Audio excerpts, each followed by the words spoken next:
All right, so are you ready to really go deep on something interesting? We're going to see if Moneyball, the thing that totally changed baseball, could actually work in soccer. Yeah, that's a really good question because, like, at first glance, they seem like totally different sports. Exactly, but that's why we're doing this deep dive, right? Right. And I think there's some surprising stuff to find out. So we've got some excerpts from the book Moneyball to work with, the one about Billy Beane and the Oakland A's. Uh-huh. And we've got a transcript from a podcast called The Gambler's Ruin Project. Okay. Yeah. They had these three experts, Anna, Kat, and Dominic, and they were debating this very thing, Moneyball in soccer. Okay, cool. Having those different perspectives is going to be really helpful. So I guess first things first, what exactly is Moneyball for people who maybe haven't, read the book or seen the movie? Okay, so imagine this. You're managing a baseball team, but you've got a super small budget. You can't afford the big stars, Yeah. Moneyball says, forget the big names. Focus on the stats that actually win games, even if other teams aren't paying attention to them. Okay. And this is what Billy Beane did. He zeroed in on this stat called on-base percentage. It's basically how often a batter doesn't get out. Gotcha. So Beane found these players that were amazing at getting on base, even if they weren't hitting home runs every game. Yeah. Guys like Scott Hatteberg, who other teams thought were, past their prime. Oh, yeah. I remember that. And it turns out, getting on base all the time, huge advantage. Yeah. The A's started winning way more than anyone expected, all because of this data-driven way of doing things. It's pretty remarkable, huh? Yeah. So that's Moneyball in baseball, but can we really take that and, plop it into soccer? I mean, hold on. Are you saying we can just Moneyball our way to winning the Champions League? Well, not exactly. It's more complicated than that. One of the experts from that podcast, Dominic, he's actually pretty skeptical. His argument is that baseball is like a bunch of separate events. A batter hits, a pitcher throws. But soccer is this constant flow. Everything's connected. Right. In baseball, what a batter does doesn't directly affect what a pitcher does. But in soccer, a striker's run can open up space for a midfielder, or a defender's tackle could start a counterattack. It's like a web of actions, So how do you even separate out who did what? Yeah, that's the tough part. But Kat, another expert from the podcast, she thinks we're already seeing some Moneyball-ish thinking in soccer. She brought up expected goals, or XG. It's a stat that tries to measure how good a scoring chance really was. Wait, so you're saying XG could be like the on-base percentage of soccer? Yeah, kind of. Like, let's say you're scouting a striker, and they haven't scored that many goals, but their XG is really high. Okay. That tells you they're getting into great positions, but maybe they've been unlucky, or they need to work on their finishing. It's a Moneyball way of thinking, seeing the potential beyond just the basic stats. Yeah. Okay, that makes sense. So even though soccer is so fluid, you can still find those stats that, give you a deeper look. Exactly. And there's actually a perfect example from the real world. This one's pretty mind-blowing. Oh. Liverpool, when Michael Edwards was their sporting director, remember? Uh-huh. They used data a lot and had huge success, like when they signed Andrew Robertson, remember? From Hull City. Yeah.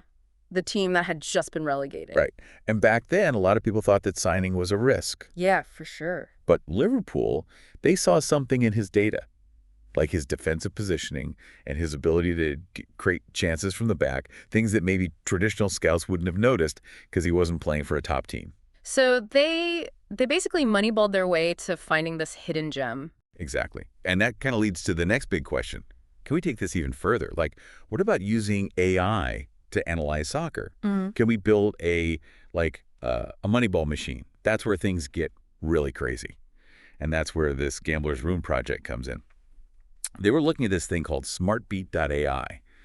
It's a neural network, AI. So this SmartBet.AI, it's meant to find these patterns in just mountains of soccer data, like way more than a human scout could ever handle. Okay, yeah.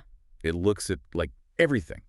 A player's passing accuracy in different parts of the field, their movement when they don't have the ball, even how a player does under pressure. Wait, hold on. You're saying this AI can actually see how a player handles pressure. That's insane. How do you even measure that? That's the thing about AI, right?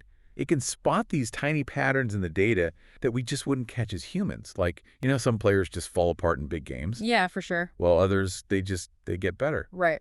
SmartBet.AI can look at data from tons of games and actually pinpoint the players that consistently make good decisions when it matters most. So it's like having this super scout that never sleeps and can process millions of data points or whatever. Exactly. But let's be real here. Is anyone actually using this stuff out in the real Oh, world? yeah, absolutely. Yeah. In fact, the podcast talked about a really amazing example, Leicester City.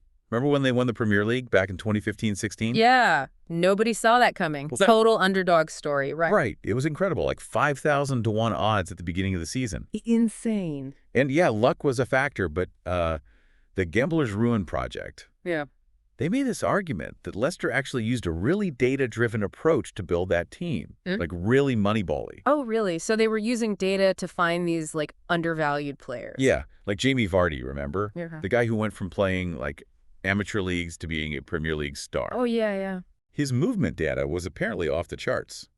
Leicester saw something in his runs that other teams missed, and SmartBet.AI probably would have spotted him too. No way. It's like they found this secret formula or something.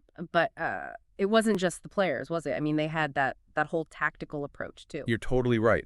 Their manager, Claudio Ranieri, he set up this system that played perfectly to their strengths, like super organized defense, and then bam, lightning fast counterattacks. So they found an inefficiency in how everyone else was playing, just like Billy Bean did with on-base percentage. They got these players that were great at counterattacking and built this whole system around it. Classic Moneyball. Exactly. The podcast even ran some like what-if simulations with SmartBeat.ai looking back on Leicester City's season. Oh, wow. And the AI, it would have picked out those key players, Mahrez, Conte, Vardy. It would have seen them as bargains based on, all the underlying stats. So you're telling me this AI could have predicted that whole Leicester City thing? Well, not predicted exactly, but it would have seen them as a team to watch. It would have recognized the value of their signings, Yeah. how well their tactics were working, Yeah. and it probably would have found some pretty good bets to make too. This is blowing my mind. Okay, so even if AI can't tell us the future perfectly, it seems like it could be a huge help to teams, scouts, even just regular fans who want to understand soccer better. Totally. But, and this is important, even with all this cool tech, there's always going to be that human element to soccer, the Yeah. passion, the crazy stuff that happens, the moments of brilliance that you just can't get from data. Yeah, AI can help us understand the game better, but it can't take away the magic. Yeah, I feel that. So far we've talked about AI finding these awesome players and maybe even predicting how well they'll do. But what about how those players fit together as a team, like tactically? That's where AI gets really, really interesting. And maybe even a little scary. So we talked about AI finding those hidden gem players, but the Gambler's Ruin Project went even further. They said AI could be like an assistant coach right there during the game. Yeah. Isn't that wild? It's like having this supercomputer on the sidelines just crunching all the data from the match as it happens, like player fatigue levels and possession stats, even stuff like the weather. So based on all that data, the AI could actually suggest substitutions, maybe even point out, weaknesses in how the other team is set up. Exactly. Imagine like late in the game, your team's high press isn't working as well anymore. The AI could say, hey, maybe bring on a fresh player or tweak the formation a bit to save energy. Or let's say the other team's left back keeps getting caught out of position. The AI could be like, boom, exploit that, send some runs down the wing. It's like having like a tactical genius whispering in your ear. That sounds incredible, but also, I don't know, kind of scary. Like, will we end up with coaches just doing whatever the AI tells them to do? That's definitely a worry. Dominic, the skeptics in the podcast, he brought that up too. He was saying coaches need to use their own experience and their gut, not just blindly follow some algorithm, Yeah, that makes sense. Like when your GPS tells you to take that shortcut, but it's always a traffic jam. Sometimes you got to trust your instincts. Exactly.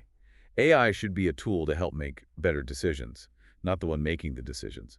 The best coaches, I think they'll be the ones who can combine those data insights with their own understanding of the game. Okay, so we've seen how AI can find players, analyze tactics, maybe even predict results. But the podcast also talked about how it affects something else, betting. Oh, yeah. The gambler's edge. Imagine a star striker gets injured, right? And the odds for his team to win totally tank. But SmartBeat.AI, it digs into the data and sees that actually it's the midfield that really drives that team's attack. So someone using that AI, they could get a really good bet because the odds are all messed up from, everyone freaking out about the injured striker. Precisely. It's all about finding those little spots where the odds don't match up with what's likely to happen. But of course, you've got to be responsible here. It's still gambling. There's always risk. So for sure, Kat and Dominic, they both emphasize that a lot. AI can give you an edge, but it's not magic, you know? You still have to understand how odds work, manage your money carefully, never bet more than you can afford to lose. Right, of course. So, wow, we've covered a lot of ground here. We've seen how data and AI can uncover these amazing players, analyze tactics, even inform betting decisions. But what does all this mean for soccer's future? Are we headed towards like a full-blown Moneyball revolution? It's tough to say. Some teams are all in on the data stuff, others not so much. Yeah. But one thing's for sure, data's changing the game. And like we've been saying, it's not just the data itself, it's how we use it. The real magic happens when you blend those insights with human expertise, that gut feeling, that spark of soccer magic that makes it so unpredictable. Absolutely. And that's what the Gamblers Ruin Project left their listeners with. A simple question, but so powerful. If you were managing a team, what would be the first thing you'd ask SmartBeat.ai to analyze? That's such a good question to think about. Makes you wonder about the possibilities, but also about, the responsibility that comes with all this technology. It's a reminder that we're all part of this evolution and the future of soccer. In a way, it's up to us. How will we use these tools? What kind of game do we want to create? Deep thoughts. So what about you listening? What would you ask smartbt.ai? Share your thoughts with us. We'd love to hear them.